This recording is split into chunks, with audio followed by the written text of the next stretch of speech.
Good evening, everyone. I am Deacon Hugo, and I am delighted to be live with you today in the Facebook page of Sahamas of Mary Church. And tonight, we have Father Francis Ledesma. As most of you know, he spent the month of July with us here at Sahamas of Mary Parish, shepherding us while our pastor, Father Jerry Padron, was away on vacation.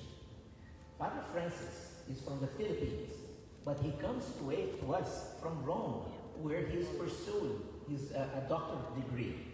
So I would like to turn now to Father Francis and ask you, Father Francis, if you would be so kind to tell us a little bit more about yourself.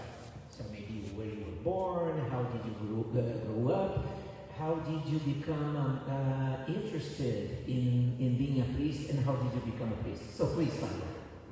Good evening, Deacon Hugo, and all our Facebook Live audience. So as you mentioned, I'm Father Francis Ledesma, and I was born in January of 1980, so I'm now 42 years old. I was born in the Philippines, and I became interested in the priesthood when I was first year in high school. That was around 12 years old, because I was an active choir member of the church. Most of the priests, if you ask them, they are active with being altar servers before they became priests. But for my part, I was a choir member. Oh, interesting. Though I'm not singing very well. So I was a choir member in the church.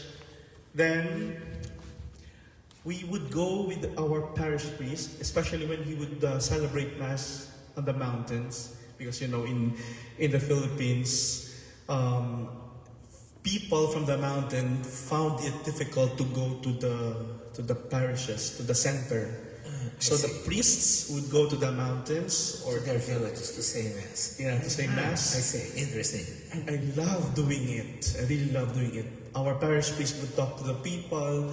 He would address not only their spiritual needs, but also their external and bodily needs. Their foods, what do they need for their living, all those things. So that interested me very much. And I said, I think I like this life. But after high school, I did not yet enter the seminary. Normally in the Philippines, after high school, you can enter already the seminary. But because my father doesn't want me to enter the seminary, so I was forced to enroll in a university and took an accountancy course. But only for 1 year. I did not finish it. Because, when your heart is longing for something, it's not at peace until it finds what it is longing for. So I really found my way to the seminary after 1 year with my accounting course. And where in the Philippines was this exactly, Father Ledesma? So which part of the Philippines? Yeah, I am from the Diocese of Bacolod. There are 3 main islands in the Philippines. So it's Luzon, Visayas, and Mindanao. I am in the Visayas area, in the center. Okay. Yeah. So I belong to the Diocese of Bacolod. I am now a 12-year-old priest. I was ordained in 2009. Yeah. And so you were born and grew up in the same area, same diocese, so always, and became a diocesan priest there. Yeah, exactly. And from what I understand, so you lived in a town that was probably sea level or right? And then you would go to accompany the priest to the mountains, but it was sea level, right? My town or my place is more of, my house actually is very, very near a river. But it's in the flat. Okay, I see. Now, and then, so you have been a priest for 12 years. 12 years, so yes.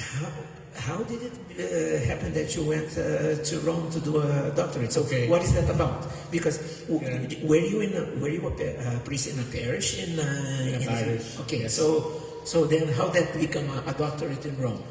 Interesting question. When I was ordained in 2009, I was assigned in different parishes in my diocese for 7 years. But during those years, while working in the parish, I was already interested with doing counseling and spiritual direction. So I think only after 2 years after ordination, I was already asked to help in the formation of the seminarians as a spiritual director. But it's not only limited to seminarians. When I do counseling and spiritual direction, I was also open to married couples. I see. And those who are having family problems. I don't know, but it's my interest. I can sit the whole day just listening to your problem. I see. Yeah. I see. So I think maybe my bishop saw that, or the other priests. And there was a chance when in 2017, they were looking for a priest to specialize on marriage and family, because we have a school in Bacolod, in my diocese, and that school is a branch of that school we are now studying in Rome. I see. So that school needs... What is the name of the school? The school is John Paul II Institute for Marriage and Family. In Rome? There's in Rome. And then it has a branch in your diocese. And that branch in my diocese is an Asian school, because it's open to other students from different countries in Asia, from India, from China, I see. like that. So they were looking for more teachers and more administrators for that school in Bacolod. Yeah. So they have to send I see. For to Rome. Rome for formation. So that's how you... So when did you begin then your PhD in Rome? 2018? 19. 19. So 19. I started studying in 2017, licentiate. I graduated in 2019. I see. Then I proceeded for the doctorate in 2019. Okay. And so you have been in Rome now since then, studying at the Institute John Paul II Institute for Family and Marriage. Marriage and family, yeah. Marriage and family. Yeah. Very interesting. So I think that's then segue into the main topic of our conversation today. I mean, we were curious. I imagine that many of us at Principle of Mary have been curious to know a little bit more about your background. But I think that now we would like perhaps to move on and talk a little bit about family and marriage in the Catholic Church. So I think perhaps maybe to lay the ground for possibly other questions that some of our listeners and people see from home may have.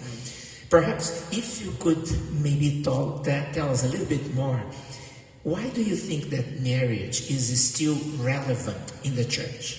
So if I am a 25-year-old dating someone that I really like, Catholic, that I really think would be my wife, why would you still advise me and tell me that it would be a very good idea to get married in the church? Yeah. In this postmodern world where marriage is becoming like outdated or not relevant anymore for some or most of our young people, I see it as a challenge for us, especially for ministers, to convince that marriage is still relevant for the church. First, it's very relevant because it was instituted by Jesus, by God Himself. No? When God created the world in the book of Genesis, so God instituted marriage. And I would like to read part of that relevant verses from Matthew and Mark. Now, when the Pharisees came up to Jesus and tested Him, asking, "Is it lawful to divorce one's wife for any cause?" Jesus answered, "Have you not read that He made them from the beginning male and female, and said, for this reason, a man shall leave his father and mother and be joined to his wife, and the two shall become one flesh. So they are no longer two, but one flesh." Notice that the gospel writer said, "in the beginning." And it refers to the book of Genesis in the creation story. Yes. That in the beginning, God created them, male and female, and that man should leave his mother and father and be united to his wife, and that two becomes one. And it says, whatever God has joined together, let no man put asunder. So that already is our biblical basis why marriage is still relevant and marriage is still important. For my own opinion, when I see marriage as created by God, it is like going back to your parents and asking their blessing that you want to to enter already into that new family. So that's why it's very important, because if God instituted marriage, we go back to Him and ask for His blessing, because they still matter to us. We ask for their blessing that we will enter into a new relationship and a new family. That one. Then, another important data, the graces from the Sacrament of Marriage. Because the Sacrament of Marriage has its own graces that we receive. And when we speak about grace from the Sacrament of Marriage, it is the gift or the action of Jesus, of God Himself, in the sacrament itself. So that means when we avail or when we ask to enter into the Sacrament of Marriage, the Lord is there blessing us with every graces that we need as our tool as we continue with our married life. I can narrate more. I see. All right. So your suggestion to us is to think first. It's just a matter of going to the source and the one who instituted the sacrament and ask for His blessing. Yeah. And then along with that, we receive special graces to live the married life. Now, what are the challenges that you see today for marriage as an institution? Yeah, I mentioned about the postmodern time, yeah. When, based on your observation also, that nowadays the sacrament of marriage or marriage as an institution is really being put to test. Yeah. I would like to narrate some points. First, the pursuit for personal happiness. It's very normal for a human person, right? Okay. Yeah. To pursue for personal happiness. But the problem comes when, because of the pursuit for personal happiness, that we don't want to marry anymore because we want to remain single. I don't know if I'm making sense. A lot of people want to remain single or not to commit themselves because for them having or entering into a relationship, a marital relationship, would be another and added responsibility and a hindrance to pursue their happiness. I see. So in other words, the pursuit of happiness, if it is centered on the individual, so automatically there may be a problem when you enter into relationship with the other, and where you may need to be worried about the happiness of the other also in addition to yours. Yeah, I understand. Yeah, that's true. Pursuit of happiness centered on the fulfillment only of oneself. Of one person. Not entering into a relationship. Because sometimes or most often you can find self-fulfillment also in entering into a relationship, right? But there are others who have that mindset, especially in our world today. It's better to be single, to be alone, and no one will hinder me in achieving my goal. Well, and I would imagine, especially if perhaps the pursuit of happiness is centered maybe on the more secular values, which is advancing career, acquiring stability, home, and going up in the ladder of society. Yeah. So if those become perhaps the sole measures of happiness, I can see an issue that it may be more efficient to pursue that alone, or easier, maybe I should say, to pursue that alone. Yeah. I can see that. Second, gender ideology. I don't know if you heard of this.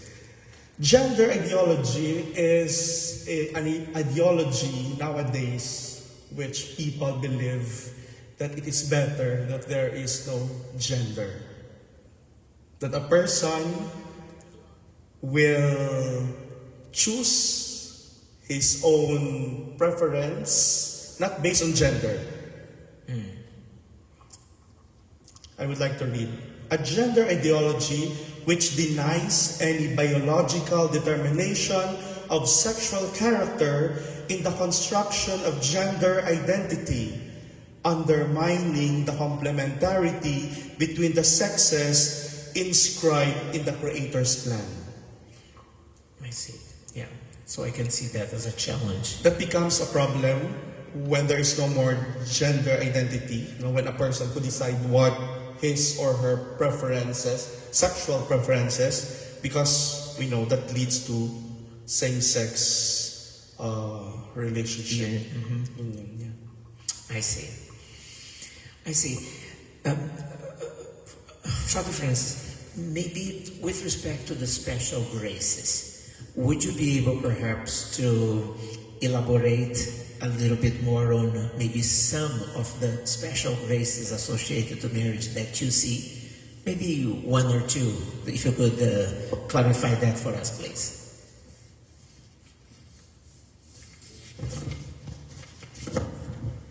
First grace of the Sacrament of Marriage is faithfulness. So that faithfulness is based on the fidelity of Jesus to her bride, which is the church. I see. It's in theology. Jesus, the bridegroom, the church, the bride, and Jesus, out of love for his church, that he remains faithful whether the church is good or not good. Yeah. So I think that is one grace in the sacrament of marriage, because we pattern our life to Jesus, who is faithful, and we challenge also ourselves to be faithful to that married life. Now, it's very important that in married life, we know that there's no perfect marriage. Yep. There will always be problems, conflicts, and the true colors of each one will come out along the way. That's why I always say when I deliver my homily during wedding, there's a point when you are still in the cloud nine. Yeah. What I mean, you have a very ideal and very good feeling about each other. But time comes when you would be, how do you say it? When the true colors of everyone will come out. And that is the challenge comes in. How to accept and to continue loving despite of seeing the true colors of each one. After that, if you could not accept each other, then comes the problem, because there's already tendency to find other relationship outside that marital relationship. Yeah. So that is why I always say that married life is a decision. To love is a decision. That no matter what will happen, that's why the marital promise is for better or for worse, in sickness and in health, for richer or for poorer, until death do us part. Which means whatever may happen in the ups and downs of life, because you committed yourself to that relationship, you will be faithful to that relationship. So that's one of the graces of the sacrament of marriage, fidelity. It's not easy, but with the help of the Lord, we will do it. This image of thinking of the relationship between Christ and the church, and especially what you said is to imitate. And I think when you say that, you're talking for both spouses. I mean, Yes. we are looking at the relationship between Jesus and the church as the bride, but the fidelity of Jesus to the church, regardless of our as church faithfulness on us. So that is an inspiration, or should be an inspiration for us couples, for the husband and for the wife with each other. Yeah, I can see that, Father. Father Francis, maybe, I don't know, maybe going back to the fact that God himself instituted the sacrament of marriage, is the church, and perhaps in light of what you just said about the grace of faithfulness and where it is inspired on, how else is the church still the model of family life? So I think you already told us one of them, which is by imitating the faithfulness of Jesus to his church. So that's a model for family life. Any more insights on that? On how the church is still a model for family life? Yeah. At first, look at the question, I would say, maybe the church is no longer a model of the family life. because the church itself is sinful and wounded also. It has its own sins and wounds and brokenness. But with that perspective, I think it's all the more becomes the model of family life. I would agree. Yeah. Because family life is also wounded, broken, and sinful. There are problems also in the family life, which is not very far from the church. Now, I saw one perspective, and it's this. When we talk about the church, usually we think that the church was born during the Pentecost, right? The church was born during the Pentecost. Yeah. It's the birthday of the church. But when I was reflecting, I said, I think the church was born when the Holy Family existed. That's it. Mary, Joseph, and Jesus. Because in the church, you have your faith, you have your worship. Mary and Joseph and Jesus were faithful Jews, celebrating also the liturgy. They have their support for one another. So, I think the first church was not only there at Pentecost. The first church was the Holy Family. It's the first church. The domestic church within the Holy Family. Exactly. Now, if the Holy Family is a domestic church, we should pattern our churches to that domestic church of the Holy Family. I see. If our church is patterned in the domestic church, the Holy Family, then we can see and pattern our family life in that life of the church. Pattern after that Holy Family. I don't know if you get the point. I see. So, I guess following this analogy then, I think this perhaps hints at the importance that God Himself gives to family life, right? By having His Son incarnate to live fully from childbirth until growing up the life of a real human family. I think God was telling us in no other ways about the. Can you tell us a little bit what do you think about that? Yeah, very important. We always say that in the church we find Christ. No? It's Christ who instituted the church, and our center of church life is Jesus. Therefore, in our family life, we also put Jesus in our midst.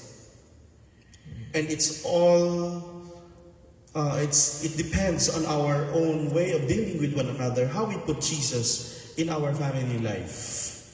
And putting Jesus in our family life would mean learning how to love and learning how to forgive every day. Is that maybe another of the graces imparted in the sacrament? Yeah. Perhaps the ability to keep Christ in the family, within the family, the heart, so that He is there with us in the family? Yes, I was about to add that. That aside from that faithfulness that I mentioned, the highest grace that we can receive from the sacrament of matrimony is Jesus Himself, to be the center of our family life. I read something from the Facebook, and I don't know if this will help, but I find it very beautiful. According to Croatian tradition, when a couple gets married, the priest doesn't tell them that they have found the perfect person.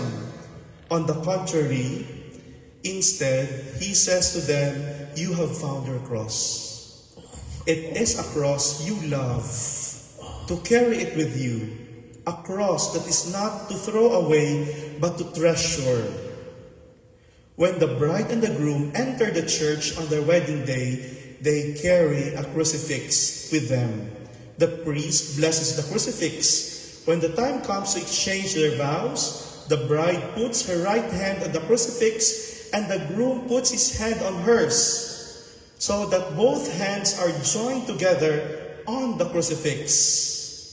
The priest covers their heads with his stole as they exchange their vows according to the rite of the church, to be faithful to each other in joy and in sorrow, in sickness and in health, till death do them part. Instead of kissing each other, the bride and the groom kiss the cross. Beautiful. Those who witness the ceremony understand from it that if one of them lives the other, he or she lives Christ on the cross. After the ceremony, the newlyweds bring the crucifix to their home and put it in the place of honor. It will be forever be the point of reference and the place of family prayer. To shorten it, the ending, husband and wife will teach their children to kiss the crucifix every day and not to go to sleep like pagans without first giving thanks to Jesus. They know that Jesus is holding them in His arms and there is nothing to fear. Wow. So I think that speaks of putting Jesus as the center of married life, but not only Jesus resurrected, but Jesus on the cross. It's like saying that when you enter the sacrament of marriage, it's part of that marriage is the cross. And be ready for that. That's the problem nowadays. Because there's just a little problem, a little conflicts, seeing the cross and they already break down. And I think as you began saying, this seems to be the opposite of what the secular world says. The idea about marriage, that marriage is actually this place of perfection, that you enter where life will be marvelous and nothing can go wrong. To begin with the cross, this expression, I had never heard this. Yeah. This is wonderful. I wonder why this hasn't spread across the Roman Catholic Church and elsewhere.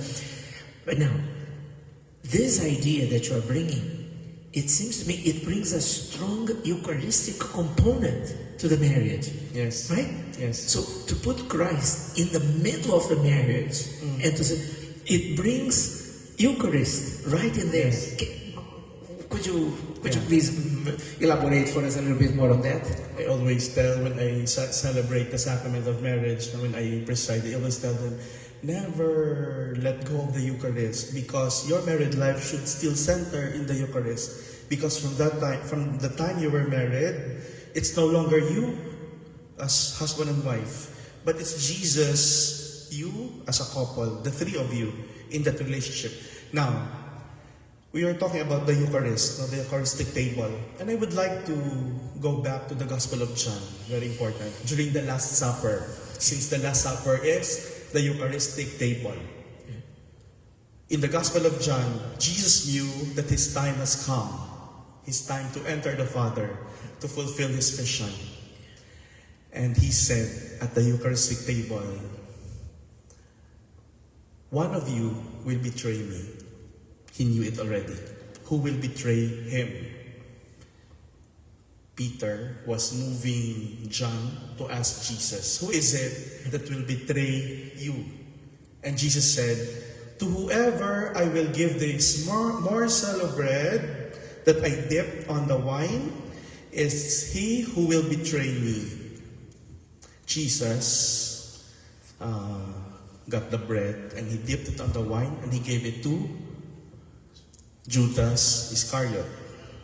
What was the meaning of that? When he gave that morsel of bread to Judas, it was like telling Judas, I know that you are the one who will betray. You will betray me. But I give you nevertheless my body. I forgive you. Isn't it? That is what we are receiving in the Eucharist. We are receiving that bread.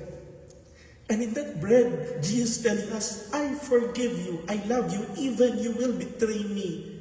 That's why it's very important in the sacrament of marriage that we still continue celebrating that in the table of the Lord, because every time we receive that communion, it's like telling us that Jesus is still ready to die for us, to forgive us, even though we will betray Him.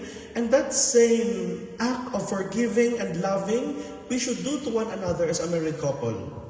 That's why that bread is not only that we receive it from the priest, but I think that bread is a reminder that even though someday we will betray each other, we might betray each other, someday we might not have that perfect marriage, but that piece of bread that was given to us by Jesus would remind us us to remain in that Eucharistic table, because there we will experience that love and forgiveness of the Lord.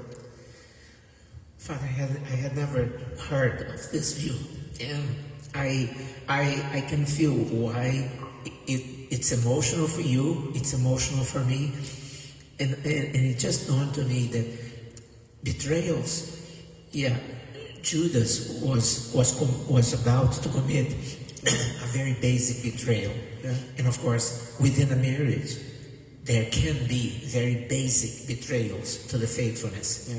But there can be also very many minor, if I could say so, betrayals in the form when we put maybe one spouse puts his or her interest above the other's interests. And so I think of all types of betrayals. But going back to the Eucharistic table, this image that you are talking, the other thing that came to me, so this is betrayal is the reason for the cross.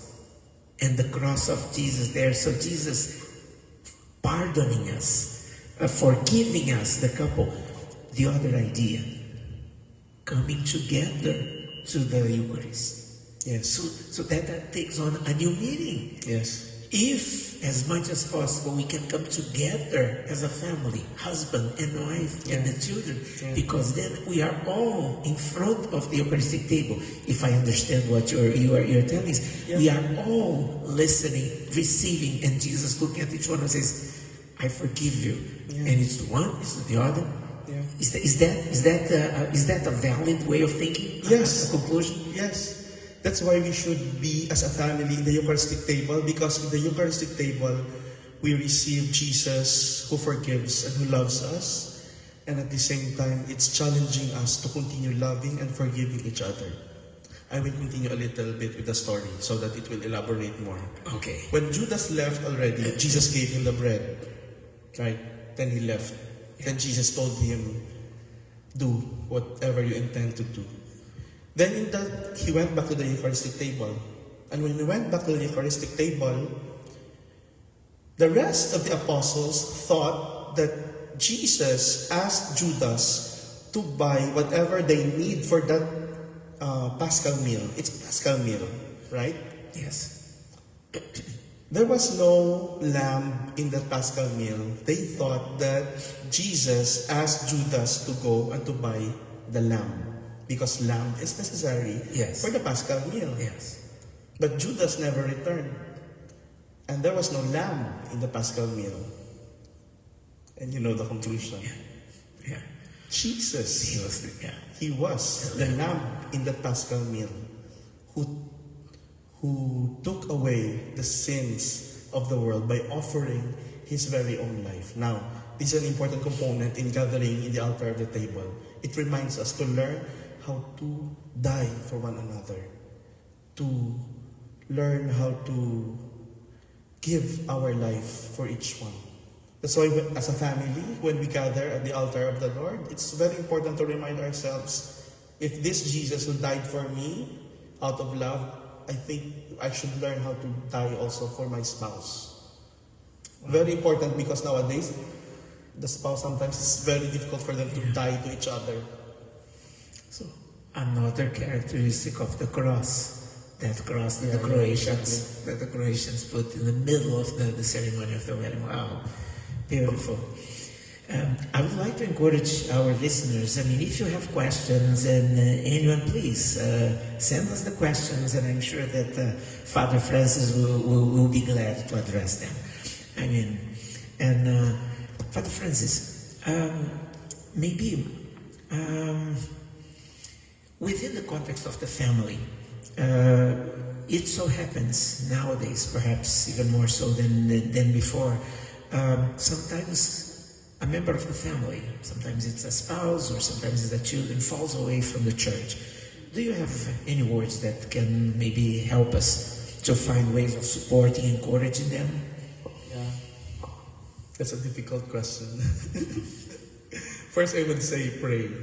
Pray for your spouse, of your children who have fallen away from the church. But there are important things that we can consider to do, especially with this situation.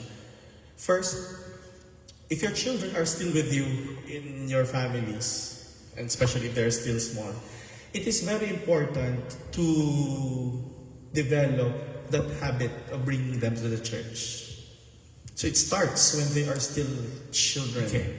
That habit of bringing them to the church, involving them in the activities of the church. As a child, they can already serve as altar servers. They can participate in any activities in the church. And to teach them the value of the church as children. That's very important. Now, if they are already grown-ups, and you could not bring them to the church, I think it's important not to force them. Because the more that you force them, the more that they will resist in going to the church. So what can you do? I think it's important to love them. To show them that this is the meaning of my going to the church. That I am more loving to you, I am more caring to you, that I am more a responsible mother or father to you. You could not change them. You can only love them, hoping that in loving them, they will change. So that's one.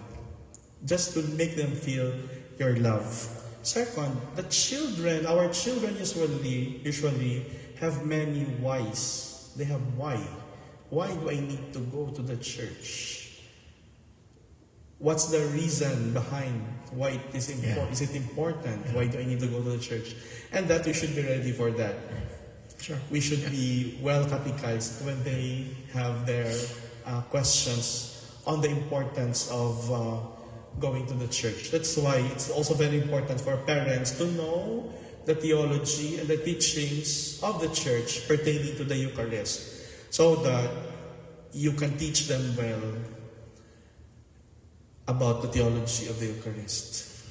And you helped us already today with these images of the Eucharist and the cross. Yeah. I mean, I cannot think of stronger reasons in addition to the faith and the worship of God.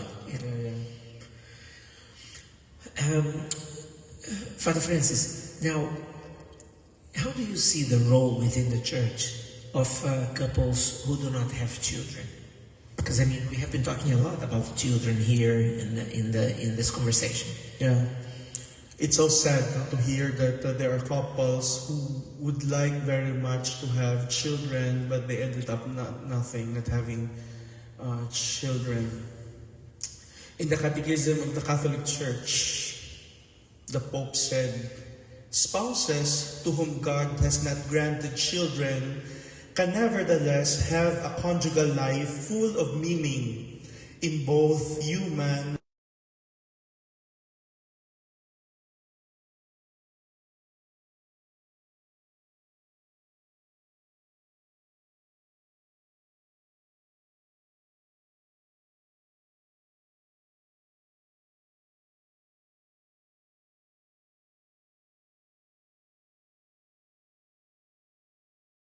things. First, it's good to see a doctor, no?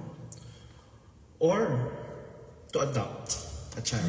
Now, after doing all these things, and you could still not have a child, maybe God is calling you to a different way of procreating or generating. It's not with your own child.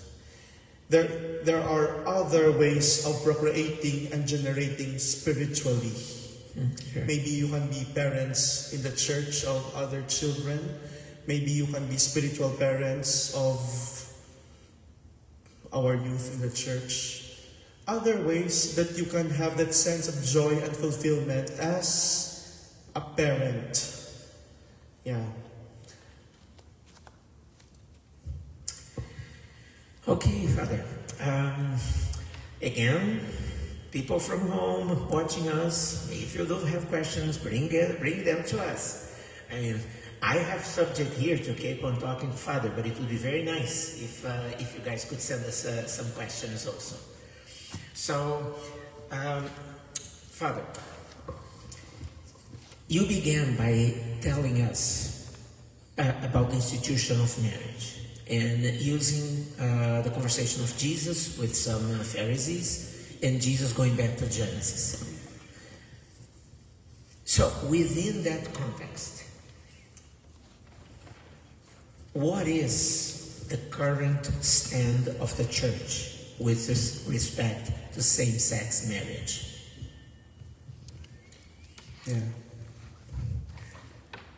When we talk about same-sex marriage, and your question is about the teaching of the church, Yes.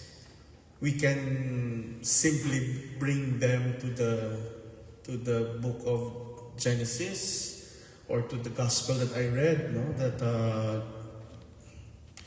Jesus said, "Have you not read that He made them male and female from the beginning?"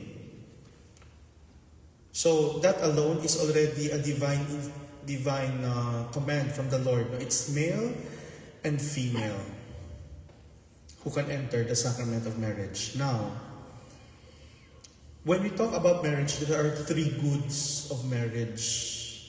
I don't know if you know that. There are three goods of marriage. What The three goods of marriage. First is unity. And that unity is union, complete union of body, of heart, and of spirit.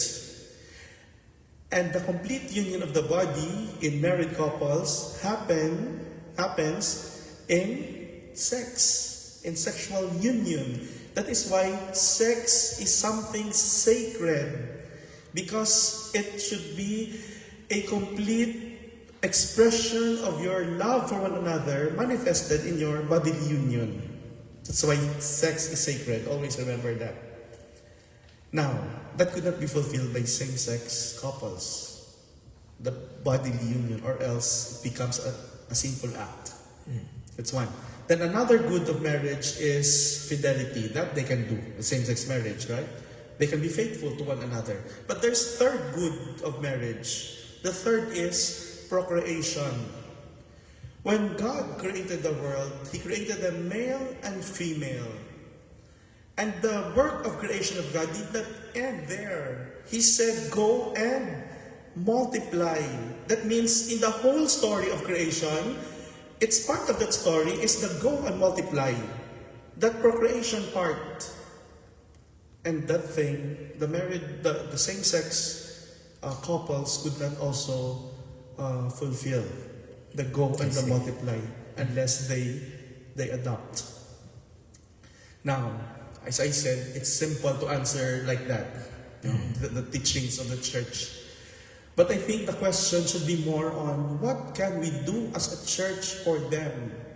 Because the church is mother and teacher. Mater et magistra. So aside from teaching them that this is the teaching of the church, I think it is also our role to understand them, to be gentle to them, to be welcoming them to them, and to continue making them feel that the church is with them in this difficulty in their life. Because it's difficult. If you tell them that you could not marry because this is what the Bible says, it's difficult. Especially if they are faithful also to their Christian life, it's difficult. But what can the church do for them? That's why Pope Francis is saying it's very important in the church nowadays, and this is what I want to invite all of you, to learn how to accompany one another. It's not easy. There will be difficulties in married life, challenges, but we accompany one another. For those who are planning to enter into that same-sex union, or even for those who already entered into the same-sex union, they should feel that the church is still there accompanying them in that moment of what happened in their life. So in other words, that perhaps all of us in the church, we are invited to stand with them, to be with them, Yes. to love them, Yes. and to support them, even if the blessing, so to speak, institutional, cannot be given, but still we are invited to be and remain with them.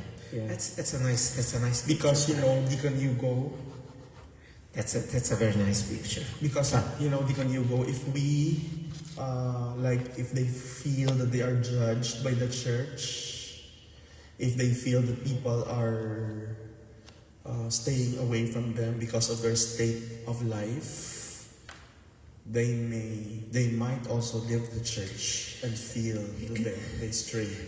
And Father, I am back to the reminder that you gave us about the image of Jesus loving his bride, the church, regardless of our defects, our misunderstandings, our mistakes.